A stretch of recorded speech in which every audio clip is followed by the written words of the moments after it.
আজকে দুপুরবেলা সবাই মিলে ঠিক করা হলো যে সাধু বাবার আশ্রমে যেহেতু ভোগ খাওয়ানো হচ্ছে, তো আজকে আমরা সেখানেই ভোগ খেতে যাব।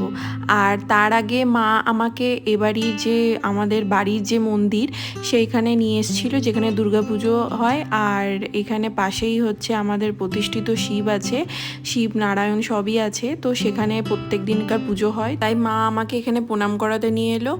আর তারপরে চলে গেছিলাম সাধু বাবার আশ্রমে।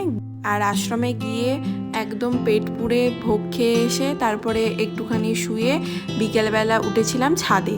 আর ছাদে উঠে মা তার ছোটোবেলাকার সমস্ত পুরনো গল্প বলছিল যে কোথায় কি করতো। আর আমরা মামার ছেলেদের সাথে সবাই মিলে একসাথে খুব মজা করলাম।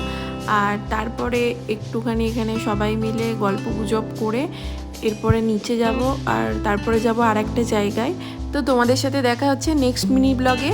আর ততক্ষণের জন্য টাটা। ভালো লাগলে চ্যানেলটা সাবস্ক্রাইব করো।